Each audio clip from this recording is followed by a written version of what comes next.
ഒരു സന്ദർഭത്തിൽ ഏറെക്കാലം കഴിഞ്ഞ് ഒരു രാത്രി വീട്ടിലേക്ക് മടങ്ങിയെത്തുന്ന ബഷീർ 6-7 വർഷങ്ങൾക്ക് ശേഷം മടങ്ങിയെത്തുന്നു. വാതിലിൽ മുട്ടുന്നു.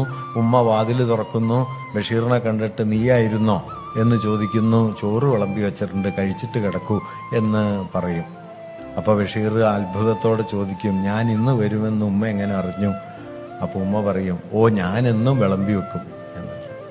നോക്കൂ, ജീവിതത്തിലെ എത്രമേൽ ആഴമുള്ള ഒരു സ്നേഹാതിരേഖത്തെ അത്ര ചെറിയ വാക്കിൽ, മാഷിവിടെ പറഞ്ഞല്ലോ ലീൻ ലാംഗ്വേജ്, അത്ര ചെറിയ വാക്കിൽ ഓ ഞാൻ എന്നും വിളമ്പി വെക്കും.